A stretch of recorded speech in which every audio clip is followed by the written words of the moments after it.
Vozové kolenisko je instalované železničné vozy. V ďalšom železničnom voze máte možnosť hľadať výstavou histórie vydávania železničných lístkov. Za nimi voze, v ktorom je možné zakúpiť modely železníc. V priestore Trubkárne máme pre vás pripravené premietanie filmov so železničnou tematikou. Po obede bude možnosť sa teda odstrániť tie zábrany a bude nám umožnený vstup k exponátom, kde personál vám odpovie na všetky vaše zvedavé otázky. Taktiež bude možnosť sa odviesť priamo na stanovišti párneho ručňa, bude možnosť odviesť sa na motorovej drezinke.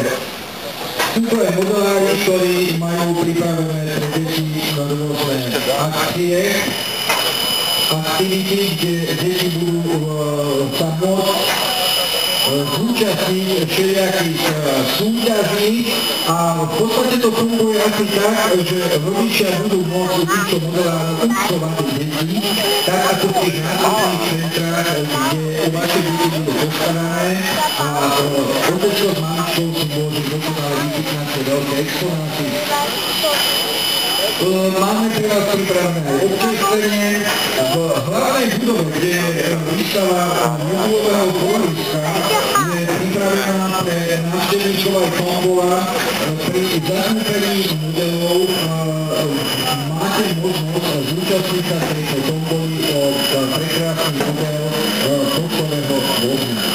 Zatiaľ toľko týchto informácií snáď ešte spomeniem, toalety máme zabezpečené v priestore improvizovaného rozhlasu Rádia RTVS.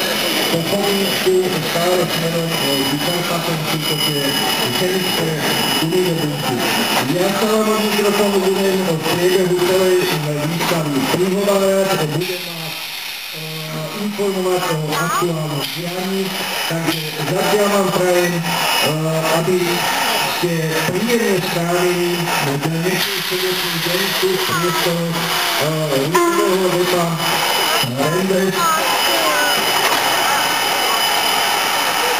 Práve prebiehajú teda, ako som hovoril, tie prípravy tých exponátov na oficiálnym zahájením výstavy počítame zhruba o 10. hodine, kedy začne prezentácia exponátov na ročník.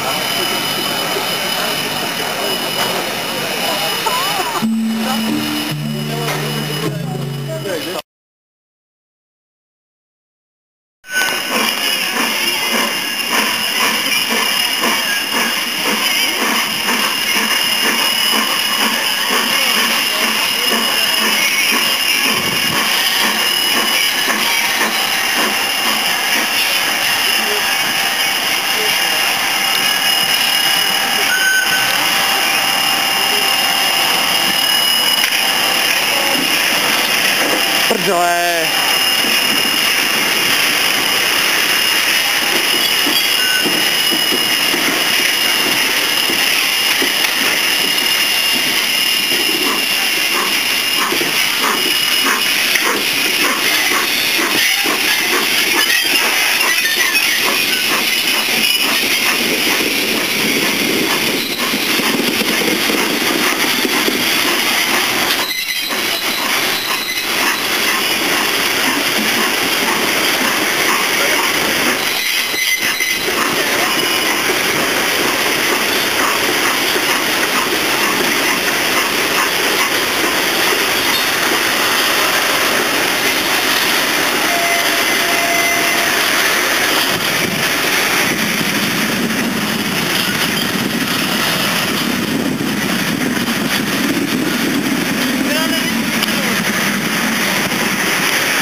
prdele.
Ne, tuto ide na voľno, tak to je tam rozbehne a toto ide na voľno.